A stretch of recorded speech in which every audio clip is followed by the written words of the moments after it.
ओम शांति। आज बाबा के 7 जनवरी के मुरली मीठे बच्चे, तुम अपने को संगम युगी ब्राह्मण समझो। तुम अपने को संगम युगी ब्राह्मण समझो तो सतयुगी झाड़ देखने में आएंगे। आप खुशी में रहेंगे।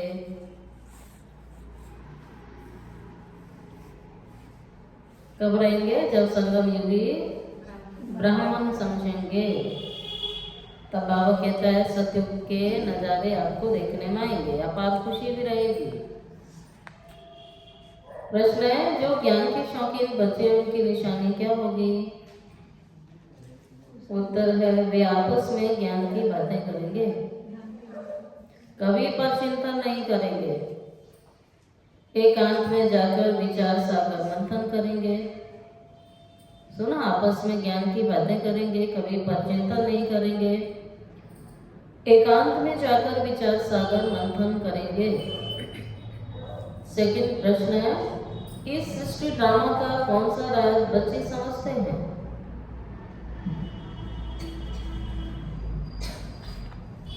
इस सृष्टि में कोई भी चीज सदा कायम नहीं है सिवाय शिव बाबा के।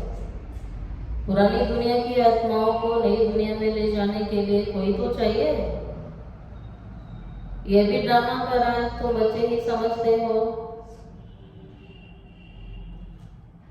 ओम शांति।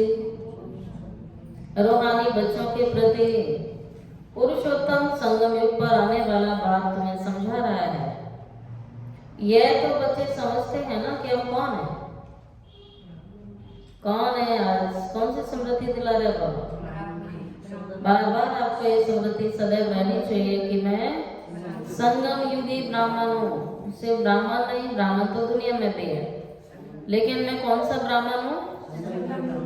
मैं संगम युगी ब्राह्मण हूँ। ये स्मृति रहनी चाहिए, सारा दिन स्मृति रहनी चाहिए कि मैं कलयुगी नहीं हूँ, मैं संगम युगी ब्राह्मण हूँ।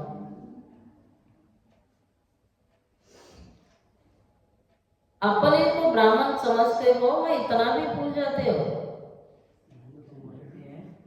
बाबा कहता इतना तो नहीं, ये भी भूल जाते हो तुम। माया की नगरी में जाके ब्राह्मणों को अपना कुल नहीं भूलता है ना। दुनिया में भी देखो, जो ब्राह्मण जाति से होते हैं ना, उन्हें नशा रहता है अंदर से, मैं ब्राह्मण हूँ। वो बात बात में बोलते भी है मैं ब्राह्मण हूँ। अब उन ब्राह्मणों को इतना नशा रहता है जो मुख वंशावली है, तो मुख वंशावली ब्राह्मणों को कितना नशा रहना चाहिए?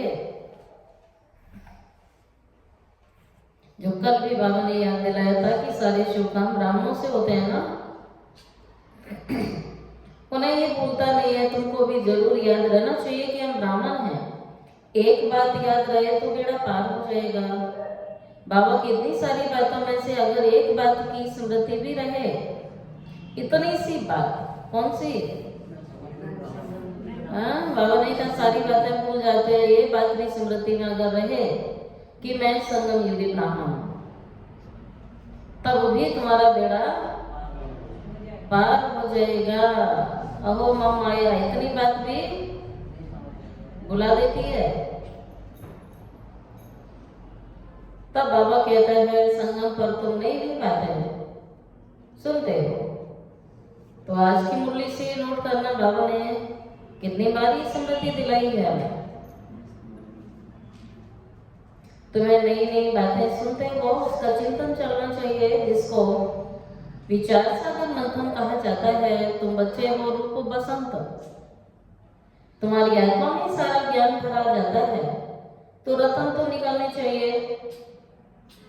बाबा हमें रत्नों से भरपूर कर रहा है, तो मुख से क्या निकलना चाहिए? बच्चों के क्या निकलना चाहिए? रतन ही निकलने चाहिए ना। जब कानों से रतन सुनोगे तो मुख से क्या निकलेगा? रतन निकलेंगे।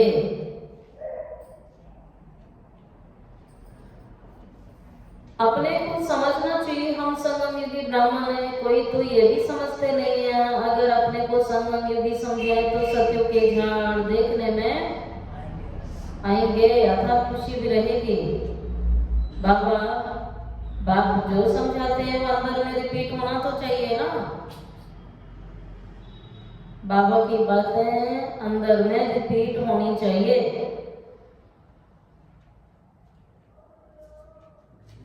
जैसे कल बाबा ने कितनी सुंदर बात बोली थी, भाषण देने वाले बनो, भाषण करने वाले तो बहुत है, कितनी सुंदर बात है। तो बाबा की डेली की मुरली में कोई ना कोई इतनी सुंदर बातें होती हैं जो दिल को छू जाती हैं, जो बुद्धि में हमें रिपीट करनी चाहिए।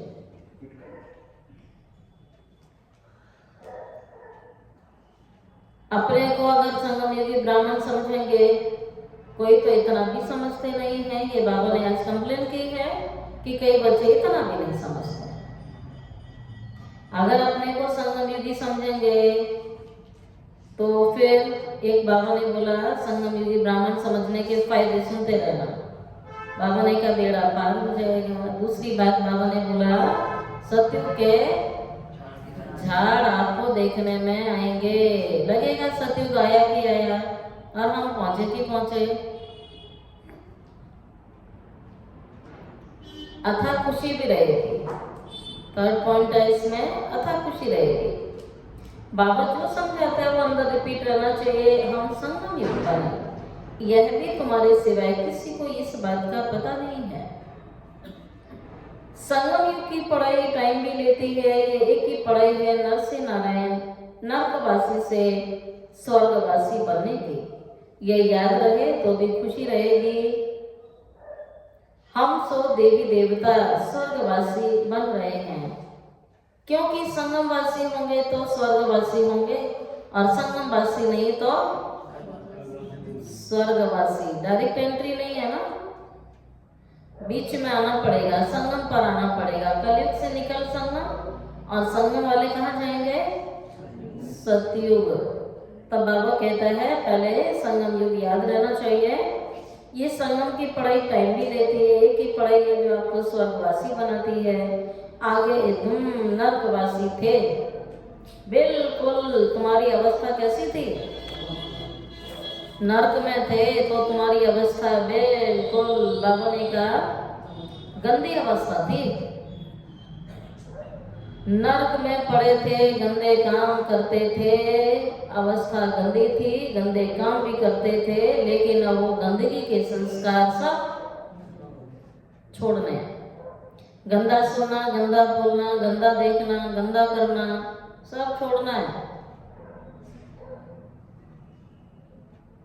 अब मिटाना है, मनुष्य से देवता स्वर्गवासी बनना है। कोई की स्त्री मर जाती है, तुम पूछो तुम्हारी युगल कहाँ है तो क्या बोलेगा? किसी की युगल शरीर छोड़ के चली जाती है तो पूछते हैं तुम्हारी युगल कहाँ है तो कहेगा ना स्वर्गवासी हो गई, स्वर्ग में चली गई। अब स्वर्ग क्या चीज है मैं जानते नहीं। अगर स्वर्गवासी हुई फिर तो खुश होना चाहिए ना। अभी तुम बच्चे इन बातों को जानते हो और अंदर विचार सागर मंथन चलना चाहिए। अभी हम संगम पर हैं और पावन बन रहे हैं, स्वर्ग का वर्षा बाबा से ले रहे हैं। ये घड़ी घड़ी सिमरन रहना चाहिए, भूलना कभी नहीं चाहिए। परंतु घड़ी घड़ी सिमरन रहना चाहिए, कभी भूलना चाहिए, परंतु माया भुला कर एकदम तुम्हें क्या बना देती है? कलयुगी बना देती है। माया का काम है बुद्धि को उल्टा करना और बाप का काम है समझा करके बुद्धि को सुल्टा करना। एक्टिविटी ऐसी हो जाती है, एक्टिविटी ऐसी हो जाती है जैसे एकदम कलयुगी उठना बैठना बोल चाल कर्म व्यवहार लगता ही नहीं है। क्योंकि बाबा को याद करते हैं, इनकी बुद्धि में ज्ञान है। बाबा कहते हैं उनकी एक्टिविटी ऐसी हो जाती है जैसे कलयुगी। कलयुगी लोगों की तरह अगर हमारी सोच है, अंदर अगर कलयुगी विचार है तो हम संगम युगी तो नहीं हुए ना। हम संगम युगी तभी हुए जब बाबा की श्रीमत के आधार से अंदर विचार चलते हैं। अगर सोच कलयुगी है तो हम कलयुग नहीं रह रहे हैं। इसलिए बाबा कहता है ये देखो, चेक करो अपनी अपनी एक्टिविटी देखो, एकदम कहीं तो कलयुगी वह खुशी का पारा फिर उन लोगों को रहेगा नहीं। ऐसी आत्माओं को खुशी नहीं रहती है। बाबा कहता है खुशी छिपेगी थोड़ी, किसी को खुशी होगी तो उनको खुशी का पारा ही नहीं रहता है। अशक्ल कैसी होती जिनको खुशी नहीं होती? बोलो, उनकी शक्ल कैसी दिखेगी बताओ? बाबा तो बताता भी है कैसी होती है। रोने जैसी रहेगी, मुर्दे जैसी, कोई रिएक्शन नहीं होता है उनके चेहरे से, कुछ दिखता नहीं है। आओ आओ बस लगता है बस चल रहा है जैसे मुर्गा, मरे हुए सामान। जैसे मरा हुआ होता है तो वो एक समान ही लेटा रहता है ना, नाचता है ना बोलता है ना कुछ है, मुर्गा कुछ भी नहीं करता है। ऐसे ही व्यक्ति की स्थिति ऐसी हो जाती है, उसको कुछ लेना देना नहीं है किसी चीज से, बस वो एकदम कोई खुशी नहीं कोई गम नहीं, ऐसी अवस्था उसकी हो जाती है। बाबा को ऐसी अवस्था थोड़ी पसंद है। बाबा कहता है शक्ल ऐसे रखेंगे जैसे मुर्दे, आदत पड़ जाती है भी शक्ल ऐसी रखने की। बाबा कहता अपनी शक्ल पे ध्यान नहीं देना चाहिए, देना चाहिए ना कि हम कैसी शक्ल बना के रखते हैं। कई कहते भी है भाई इसका तो शक्ल बनी ही रहती है, अब उसकी आदत पड़ गई ना। बाबा कहता टेंशन। बाबा भी कहता है ऐसा काम चिता पर बैठ करके एकदम क्या बन गए, मुर्दे जल गए, काले हो गए। चिता पे बैठ करके काले हो गए, जल गए। आप जानते हो हम मनुष्य से देवता बनते हैं तो बच्चों को खुशी रहनी चाहिए। जब कोई कार्य खुशी से किया जाता है ना तो उसमें एनर्जी होती है, उमंग होता है, उत्साह होता है, शक्ति मिलती है। बाबा कहता है खुशी होनी चाहिए, इसलिए गायन भी है। अतीन्द्रिय सुखी भासना गोपियों से पूछो, ये गायन है ना कि अतीन्द्रिय सुख पूछना हो तो गोपी वल्लभ की गोपियों से पूछो, अर्थात बाबा के बच्चों से पूछो। पूरे संसार में जो खुशी ब्राह्मणों को है वो किसी को है? खुशी तो होती है उनको भी, लेकिन पल पल बदलती रहती है ना उनकी। दुख में दुखी हो जाएंगे, स्थिति उनकी डामाडोल होती है। बाबा ने इतना ऊंचा ज्ञान दिया है कि हर हाल में खुशहाल रहते हैं। अपने दिल से पूछो, हम उस भासना में रहते हैं कि हम भगवान की गोपियां हैं, गोपी वल्लभ की गोपियां हैं। हमारा गायन है कि अतीन्द्रिय सुख पूछना हो तो गोपी वल्लभ की गोपियों से पूछो। तो गोपी मैं हूं, ऐसी बनी हूं। हाँ, भगवान के प्यार का, भगवान जो सुख दे रहा है उसकी फीलिंग आती है, महसूसता होती है। किससे पूछना? किससे पूछना है? ये अपने आप से सारे सवाल करो।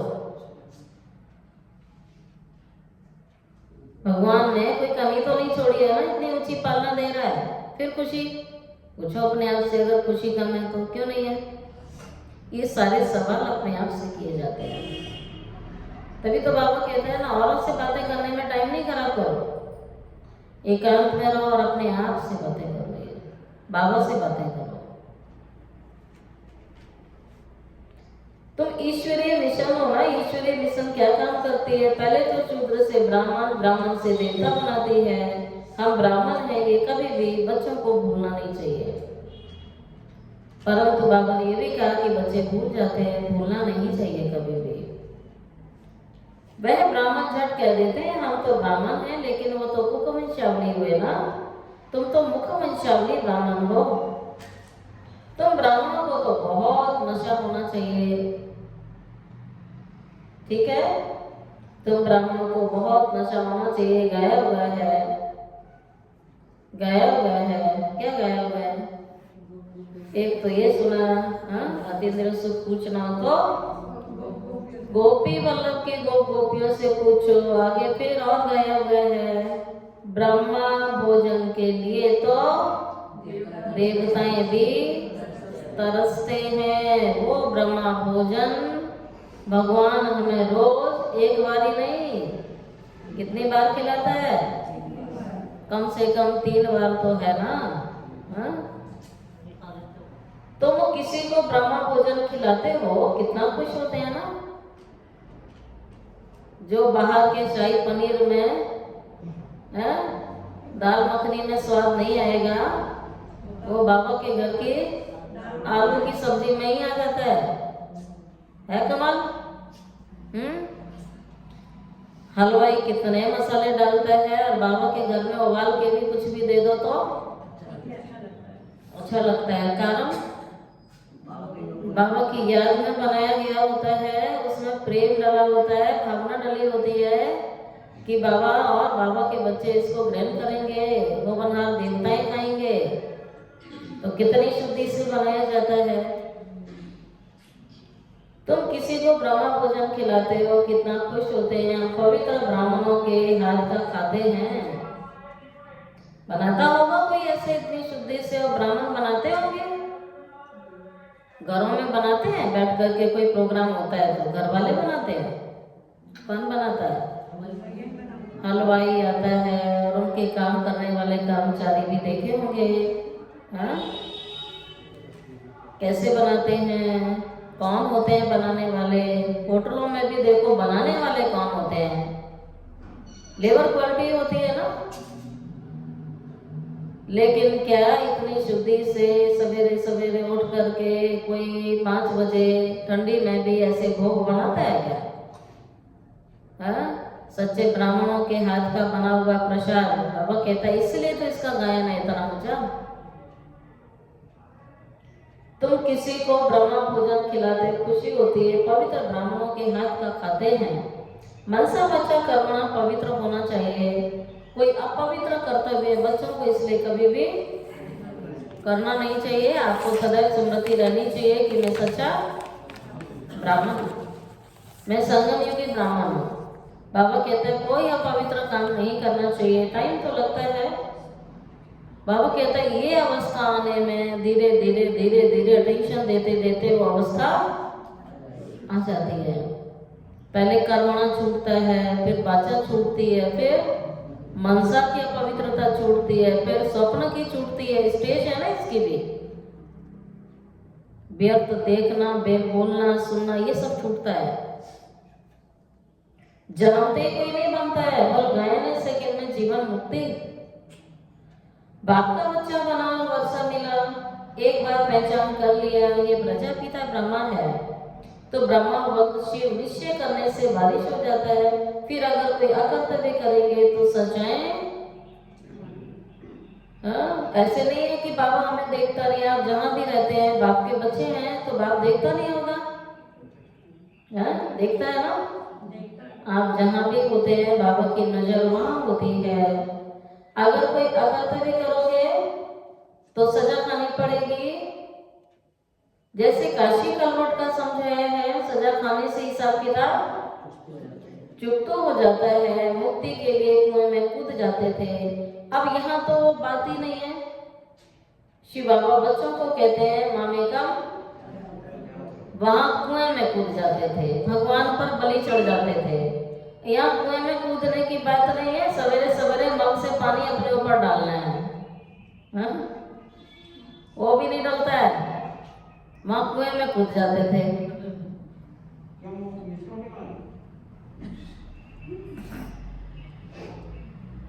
बाबा कहता है देखो मुक्ति के लिए कूद जाते थे, यहाँ तो बात नहीं है। शिव बाबा बच्चों को कहते हैं मामेकम याद करो, कितना सहज है। बाबा को याद करना सहज है। सहज तब होता है जब बाबा से प्रीत है। जिससे प्रीत होती है वो दुनिया में कहीं भी उसे याद कर लिया जाता है, कर लिया जाता है ना। ठीक उसी प्रकार से बाबा कहते हैं जितनी अधिक प्रीत होगी उतना याद सहज हो जाएगी। हाँ, योगी जीवन वाले बन जाएंगे, योग लगाना नहीं पड़ेगा, योग लगा ही रहता है। फिर भी माया का चक्र आ जाता है, ये तुम्हारी युद्ध सबसे जास्ती टाइम चलती है। बाहुबल के युद्ध इतना समय तो नहीं चलती है। तुम तो जब से आए हो युद्ध शुरू है। पुरानों से कितनी युद्ध चलती है, नए जो आएंगे उनसे भी चलेगी। उस लड़ाई में भी मरते रहते हैं, दूसरे शामिल होते रहते हैं, यहाँ भी मरते हैं, वृद्धि को भी पाते हैं, झगड़ा बड़ा तो होना ही है। बाबा मीठे मीठे बच्चों को यही समझाते हैं, यही समझाते हैं। चाहते हैं ना माया ना आए, खुशी बनी रहे, उमंग उत्साह बना रहे, तो बाबा की याद रहनी चाहिए। बाबा बाप भी है, सुप्रीम टीचर भी है और सदगुरु भी है। श्री कृष्ण को तो सदगुरु बाप टीचर तो नहीं कहेंगे ना, शोभा देगा उसको। बाबा कहता है बाप कहने में भी शोभा नहीं देगा, तो बाप टीचर गुरु कहने में शोभा ही नहीं देगा। तुम्हें सबका कल्याण करने का आगे, तुम्हें सबका कल्याण करने का शौक होना चाहिए। बाबा कहते हैं क्या शौक?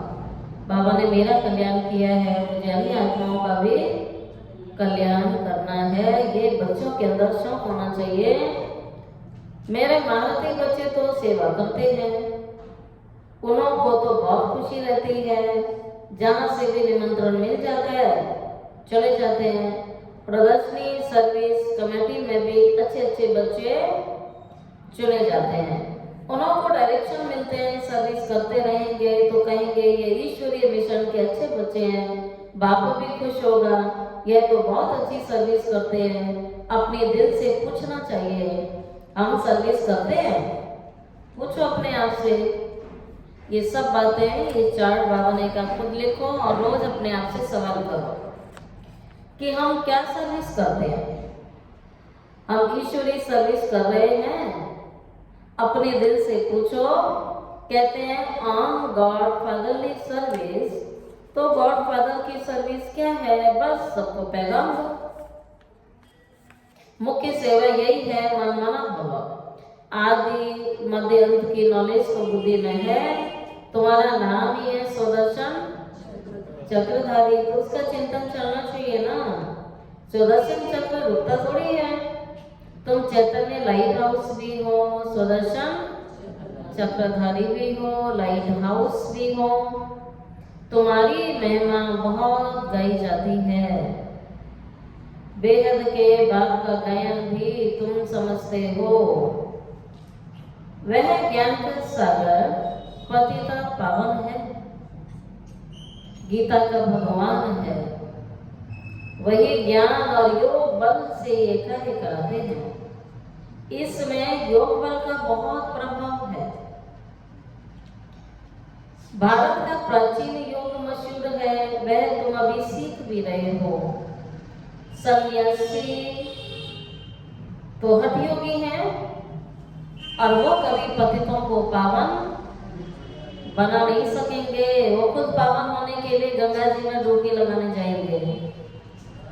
हाँ, लगा भी रहे हैं। वो कैसे पावन बनेंगे जो खुद सोचते हैं कि महाकुंभ में डुबकी लगाएंगे तो अनेक जन्मों के पाप कट जाएंगे।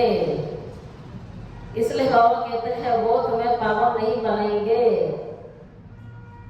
ज्ञान है एक बाप के पास, ज्ञान से तुम जन्म लेते हो। गीता को माई बाप कहा जाता है, माता पिता है ना। तुम शिव बाबा के बच्चे हो, फिर माता पिता चाहिए ना। मनुष्य तो फल गाते हैं परंतु समझते थोड़ी हैं। बाबा समझाता है इसका अर्थ कितना गुह्य है। गॉड फादर कहा जाता है, फिर माता पिता क्यों कहा जाता है? बाबा ने समझाया है बल सरस्वती है, परंतु वास्तव में सच्ची सच्ची मदर कौन सी है? हमारी सच्ची सच्ची मदर कौन है? ब्राह्मणों की सच्ची सच्ची मदर है ब्रह्मपुत्रा। सागर और ब्रह्मपुत्रा है ना, पहले पहले संगम इनका होता है। बाबा इनमें प्रवेश कर लेता है, ठीक है, तो ये भी बड़ी नदी बन जाती है, ब्रह्मपुत्रा नदी। ये कितनी महीन बातें हैं, बहुतों की बुद्धि में ये बातें रहती भी नहीं है। जो चिंतन करें, भी चिंतन तो तब चलेगा जब बुद्धि में रहेंगी, ठीक है। तो बाबा बार बार बीच बीच में बताते हैं कमी, कईयों को स्मृति ही नहीं रहती है कि हम संगम युगी ब्राह्मण हैं, कईयों की बुद्धि में ये बातें ही नहीं रहती हैं जो चिंतन चले। तो पहले तो बुद्धि में रहनी चाहिए। जिनकी बुद्धि में ज्ञान टिकता नहीं है तो वो कौन सी बुद्धि कहलाएंगे फिर? ऐसे समझते हैं बहुत इंटेलिजेंट है, मेरी बुद्धि बहुत तेज है, परंतु जो बाबा सुनाता है वो बातें टिकती नहीं है, तो क्या कहेंगे? कैसी बुद्धि है? बाबा उन्हें आज कह रहा है बिल्कुल कम बुद्धि वाले हैं। बाबा कहता कोई अनपढ़ है और बाबा की बातें याद रहती हैं तो बाबा कहेगा ये बहुत बुद्धिमान है, और कोई बहुत पढ़ा लिखा है लेकिन बाबा की बातें याद नहीं रहती कुछ भी, बाबा कहता है कम बुद्धि है, तो बाबा उसको बुद्धू कहता है। ये कम दर्जा पाने वाली आत्मा है। फिर उन्हों के लिए बाबा फिर भी कहते हैं अपने को आत्मा समझो, ये बैठ करके प्रैक्टिस चलती रहनी चाहिए, तो चलते फिरते भी रहेगी और बातचीत करते हुए भी स्मृति रहेगी कि मैं किससे बात कर रही हूँ। कितना भान आ जाता है फलाना है फलाना है फलाना है, नहीं, ये भान नहीं रखना है। कौन सा भान रखना है? आत्मिक भाव। ये बाबा का सिखिलादा बच्चा है, ये आत्मा बहुत अच्छी है, भगवान का बच्चा है, ये स्मृति रखो। लेकिन अक्सर क्या होता है, देह भान में फलाना है और ऐसा है और वैसा है, तो ये भावनाएं नहीं रहेंगी। उनके लिए फिर भी कहते हैं अपने को आत्मा समझो, ये तो सहज है, आत्माओं का बाप है परमात्मा, वह तुम आत्माओं को कहता है मामिकम याद करो तो तुम्हारे सारे ही विकर्म विनाश हो जाएंगे। विकर्म विनाश हो जाएंगे तो भोगना नहीं भोगनी पड़ेगी, और विकर्म रहेंगे तो भोगना भोगनी पड़ेगी, ये तो मुख्य बात है ना। डल बुद्धि वाले बड़ी बड़ी बाबा की बातें, बाप बड़ा है उसकी बातें बड़ी हैं, डल बुद्धि वाले बड़ी बातें समझेंगे नहीं।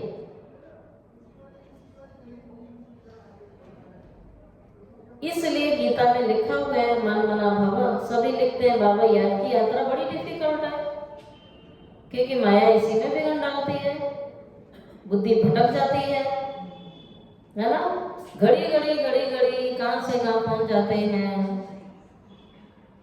कितने संकल्प चलते हैं, एकाग्रता नहीं रहती है, न मुरली में न योग में, ध्यान इधर उधर कहां कहां हमारा भटकता है।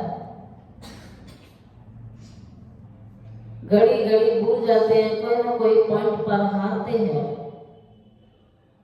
ये बॉक्सिंग है, माया और ईश्वर के बच्चों की बॉक्सिंग चल रही है। बाबा इसको कहता मल्लयुद्ध। पहले पहले तो माया बना कर्म संबंध में, उसमें आते आते फिर आधा कल्प बाद तुम कर्म बंधन में आ गए। पहले पहले तुम शुरू में कौन सी आत्मा थी? हम सब पवित्र आत्मा इस सृष्टि पर आती है। कर्म बंधन न सुख का होता है न दुख का होता है, फिर सुख के संबंध में आते हैं। यह भी अभी तुम समझते हो हम संबंध में थे और अभी दुख में हैं, लेकिन दुख के बाद क्या आएगा? ये तो प्रक्रिया है ना, नर्क है तो स्वर्ग ही आएगा। अभी दिन हो गया है तो शाम होते होते फिर ये तो निश्चित है। ऐसे कोई नहीं कहता है पता नहीं रात होगी नहीं होगी, ऐसे बोलता है भाई? हाँ होगी, वो तो आप उठो ना उठो, जागो ना जागो, सवेरा होगा ही होगा, रात के बाद सवेरा होगा। बाबा ने कहा घोर कली रात के बाद स्वर्ग ही है ना आना है। ये तुम डिसाइड करो कि कौन उसमें आएगा और कब आएगा और क्या पद पाएंगे। अपनी पढ़ाई के आधार से डिसाइड करो।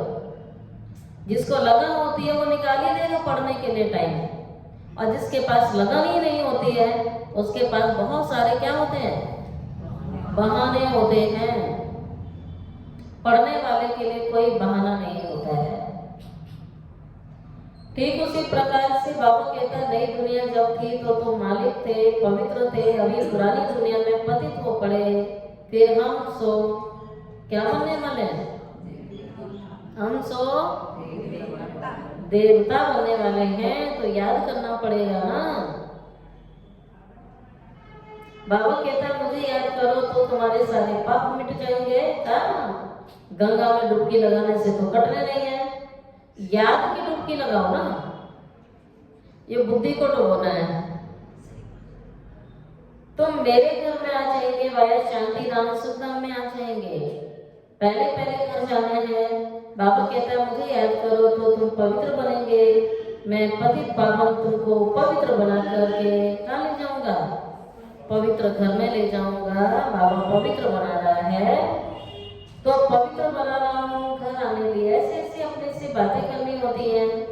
बरोबर अभी चक्र पूरा होता है, हमने इतने जन्म लिए, बाबा आया हुआ है हमें फिर से पावन बनाने के लिए। योग बल से पावन बनोगे तो योग का बल बढ़ाते जाना है। इसलिए बाबा कहता है योग का बल और साइलेंस का बल जमा करो। यह योग बल बहुत नामी ग्रामी है। बाबा आया है पतितों को पावन बनाने के लिए। बाबा सिखला रहा है योग बल। इसमें शरीर से कुछ भी नहीं करना है। कारण सन्यासियों का हठ योग है। बाबा हमें सहज राजयोग सिखा रहा है जो शरीर की कोई क्रिया नहीं है। ये मन की एक्सरसाइज है, मन की ड्रिल है, और मन की प्रैक्टिस है, और मन की एकाग्रता है। ये संकल्पों की स्थिरता ही योग है। जब हमारे संकल्प बाबा से संबंधित चलते हैं वो योग है, और जब दुनिया से संबंधित चलते हैं तो योग है। दुनिया, व्यक्ति, वस्तु और वैभव। जब हम वो विचार चलाते हैं तो वहाँ कनेक्ट हो जाते हैं। जब बाबा से संबंधित विचार चलाते हैं तो यहाँ कनेक्ट हो जाते हैं। ठीक है। अब वो सेवाओं से भी कनेक्टेड हो सकता है, बाबा के कार्य को आगे बढ़ाने के लिए चिंतन हो सकता है, ज्ञान का चिंतन हो सकता है, योग का चिंतन हो सकता है, सेवा का चिंतन हो सकता है। तो माना हम कहाँ कनेक्ट हैं? अभी कौन सा टावर काम कर रहा है? संगम युग वाला। और जब दुनिया का है तो दुनिया का कनेक्ट हो जाता है। एकांत में कहाँ भी बैठ जाओ, एकांत अच्छा लगना चाहिए। पढ़ने वाले बच्चों को एकांत अच्छा लगना चाहिए। तो हमारी स्टूडेंट लाइफ है। अथवा जाओ बुद्धि में ये चलता रहे एकांत तो बहुत अच्छा है। अच्छा, घरों में एकांत कहाँ होता है? कहाँ होता है बताइए? छत पे होता है। अब ठंडी में जाएंगे छत पे, मजा आ जाएगा ना। जाओ अमृत वेले, देखो कैसा लगता है। अच्छा, कुल्फी जम जाएगी तो अच्छी बात है ना, फ्री में कुल्फी मिल रही है।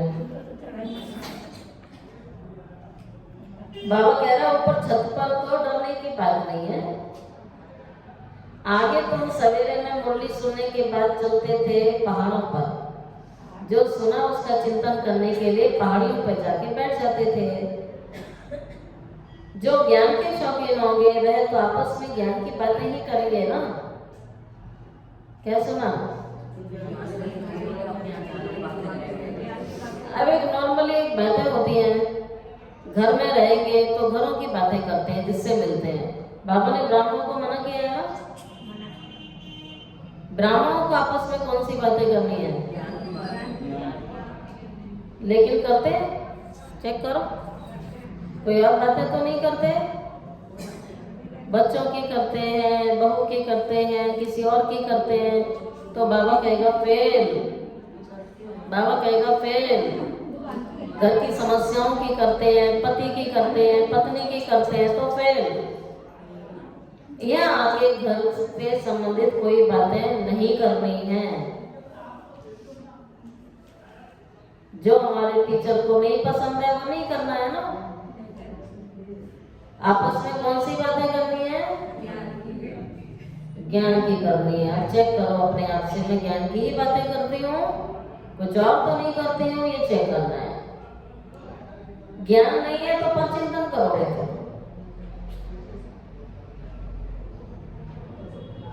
प्रदर्शनी में कितनों को रास्ता बताते हुए समझते हमारा धर्म बहुत सुख देने वाला है, दूसरे धर्म वालों को सिर्फ इतना समझाना है, बाबा को याद करो। ये नहीं समझना है कि हम मुसलमान हैं, मैं फलाना हूँ, नहीं, आत्मा को देखना है, आत्मा को समझाना है। प्रदर्शनी में समझते हुए प्रैक्टिस करते रहो। हम आत्मा भाई को समझाते हैं, अब हमको बाप से वर्षा मिल रहा है, अपने को आत्मा समझ भाइयों को ज्ञान देते हैं। अभी चलो बाबा के पास, बहुत समय से बिछड़े हुए हैं, वह है शांति धाम, या तो कितनी अशांति दुख आदि है। आप बाबा कहते हैं अपने को आत्मा समझने की प्रैक्टिस करो। नाम रूप देह भूल जाओ सब। फलाना मुसलमान ऐसे क्यों समझते हो आप?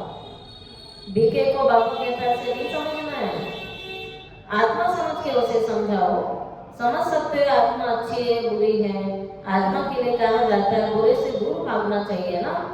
अभी तुम बेहद के बाप के बच्चे हो, यहाँ पाठ बजाया, फिर घर चलना है, पावन बनना है, बाप को जरूर याद करना पड़े। पावन बनेंगे तो पावन दुनिया के मालिक बनेंगे। जवान से प्रतिज्ञा करनी होती है, बाबा भी कहता है प्रतिज्ञा करो। बाबा युक्ति भी बताते हैं, तुम आत्मा भाई भाई हो, इस शरीर में आते हो तो भाई बहन हो जाते हो। भाई बहन कभी विकार में नहीं जा सकते हैं। जैसे भाई बहन की कितनी दृष्टि वृत्ति पवित्र होती है, ऐसे ही हर आत्मा से हमारा नाता है। सबसे कार्य व्यवहार में आना है, लेकिन बाबा कहता है आपकी पवित्रता बहुत ऊंची क्वालिटी की होनी चाहिए। पवित्र बन, बाप को याद करने से तुम विश्व के मालिक बन जाओगे। समझाया जाता है माया से हारे फिर उठ करके खड़े हो जाओ। जितना खड़े होंगे उतनी प्राप्ति होगी।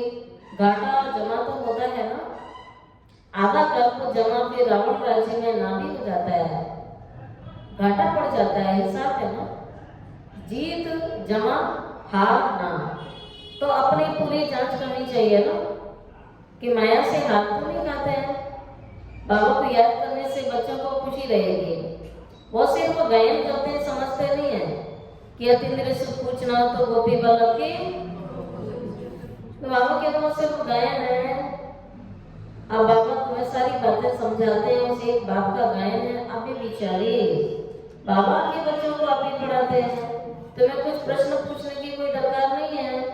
बाबा सबको समझा देते हैं मुरलियों में। बाबा समझाते हैं अगर हार खाओगे तो हार खाने से कितना दंड है? हार खाने से 100 गुना दंड पड़ जाता है।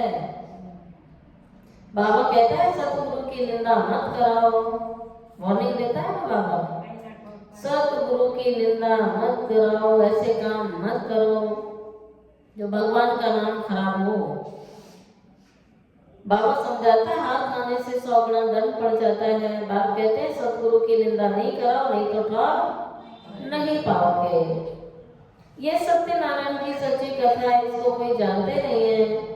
गीता अलग, सत्यनारायण की कथा अलग कर दी। नर से नारायण बनने की सच्ची गीता है। बाप कहते हैं हम तुमको नर से नारायण बनने की सच्ची सच्ची कथा सुना रहा हूँ। सोना नहीं है इस कथा में। इसको गीता भी कहा जाता है। स्वयं भगवान से डायरेक्ट सच्ची गीता सुन रहे हैं। दुनिया वाले पुस्तक से पढ़ रहे हैं, हम डायरेक्ट सुन रहे हैं। ये अमरनाथ की भी कथा है, तो सत्यनारायण की कथा है, तो सच्ची गीता है। तीसरे के तीसरा नेत्र बात देते हैं, यह भी जानते हैं हम देवता बनते हैं तो गुण चाहिए ना। देवता कहने से बन जाएंगे? सिर्फ आप बोलते रहो पूरा जीवन मुझे देवता बनना है, मुझे देवता बनना है, लेकिन देवता ही लक्षण चाहिए ना। स्मृति भी चाहिए, लक्षण भी चाहिए, प्रैक्टिकल चाहिए ना लाइफ। बाबा के तो गुण चाहिए ना, देवताओं में सारे गुण होते हैं, केवल एक दो गुण की बात नहीं है।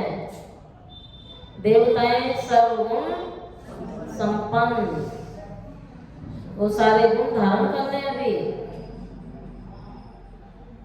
इस सृष्टि में कोई भी चीज सदा कायम नहीं रहती है, सदा कायम तो एक बाबा ही है, बाकी तो सबको नीचे आना है। परंतु वे भी संगम पर आते हैं, सभी को वापस ले जाते हैं, पुरानी दुनिया की आत्माओं को नई दुनिया में ले आ जाने के लिए कोई तो चाहिए ना। तो ड्रामा के अंदर ये सारे राज हैं, बाबा आकर पवित्र बनाते हैं। कोई भी देहधारी को भगवान कभी नहीं कहा जा सकता।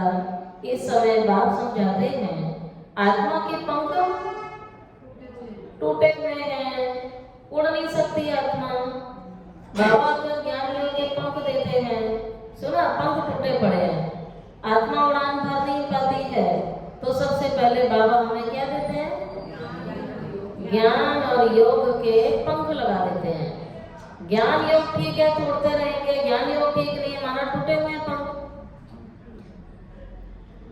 बाबा हमें ज्ञान योग के पंख देते हैं, योग बल से तुम्हारे सारे पाप भस्म हो जाएंगे, पुण्य आत्मा बन जाएंगे। पहले पहले तो मेहनत करनी चाहिए। इसीलिए बात कहते हैं, मामी कम याद करो और अपना चार्ट रखो। जिनका चार्ट अच्छा होगा वो लिखेंगे और उन्हें खुशी होगी।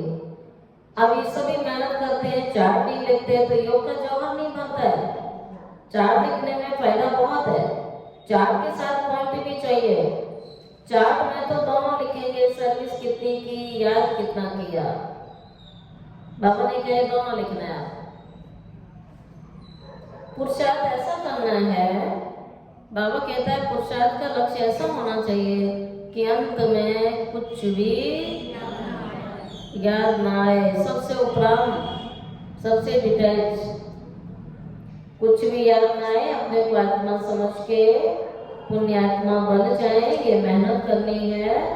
अच्छा, मीठे मीठे सिकिल दे बच्चों प्रति माता पिता बाप दादा का याद प्यार और गुड मॉर्निंग। रूहानी बाप की रूहानी बच्चों को नमस्ते।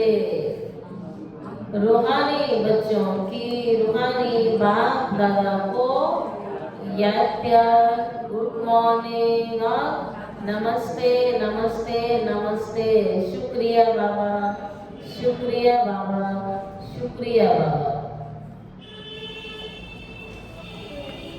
हम सुनते हैं धारणा का मुख्य सार। फर्स्ट पॉइंट है, एकांत में ज्ञान का मनन चिंतन करना है।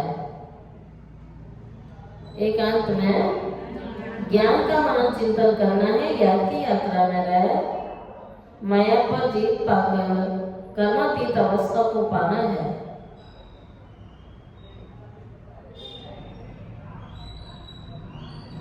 सेकेंड पॉइंट, किसी को भी ज्ञान सुनाते समय बुद्धि में रहे हम आत्मा भाई को ज्ञान देते हैं।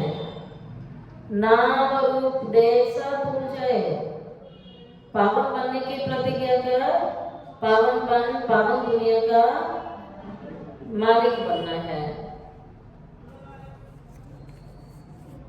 आप बाबा का वरदान लेते हैं, स्वयं के प्रति इच्छा मात्र अविद्या बन,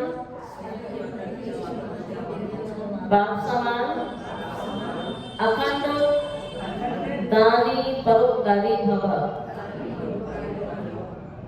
जैसे ब्रह्मा बाप ने स्वयं का समय भी सेवा में दिया, स्वयं निर्माण बन बच्चों को मान दिया, काम के नाम की प्राप्ति का भी त्याग किया, नाम मान शान सब में परोपकारी बने, अपना त्याग करके दूसरों का नाम किया।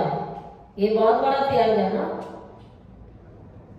जो दूसरों को आगे करता है, दूसरों का नाम किया, स्वयं को सदा सेवादारी रखा, बच्चों को मालिक बनाया, स्वयं का सुख बच्चों के सुख में समझा। ऐसे बाप समान इच्छा मात्र अविद्या अर्थात मस्त फकीर मन अखंड दानी परोपकारी बनो तो विश्व कल्याण के कार्य में तीव्र गति आ जाएगी। केस और किस्से समाप्त हो जाएंगे। ठीक है, इस वरदान की गहराई समझी? दोबारा सुनेंगे। जैसे ब्रह्मा बाबा ने स्वयं का समय किसमें दिया? सेवा में। स्वयं निर्माण का बच्चों को मान दिया, काम के नाम की प्राप्ति का भी त्याग किया, नाम मान चांद समय परोपकारी बने, अपना त्याग कर दूसरे का नाम किया, स्वयं को सदा सेवाधारी रखा, बच्चों को मालिक बनाया, स्वयं का सुख बच्चों के सुख में समझा। ऐसा बाप समान इच्छा मात्रम अविद्या अर्थात मस्त फकीर बनो, अखंड दानी परोपकारी बनो तो विश्व कल्याण के कार्य में तीव्र गति आ जाएगी। औरों को आगे रखो तो तीव्र गति आएगी। केस और किस्से समाप्त हो जाएंगे। और आज बाबा ने स्लोगन सुनाया, ज्ञान गुण और धारणा में सिंधु बनो। ज्ञान गुण और धारणा में सिंधु बनो, स्मृति में बिंदु बनो। ज्ञान गुण धारणा में सिंधु बनो, स्मृति में बिंदु बनो। आज का होमवर्क है, अभी आप बच्चे अपनी श्रेष्ठ शक्तिशाली संकल्प के द्वारा सकाश दो, कमजोरों को बल दो। अपने पुरुषार्थ का समय दूसरों को सहयोग देने में लगाओ। दूसरों को सहयोग देना अर्थात अपना जमा करना। अभी ऐसी लहर फैलाओ। सर्वेक्षण लेना नहीं है, सर्वेक्षण देना है। देने में लेना समय हुआ है, लेने की नहीं देने की सोचो। ओम शांति।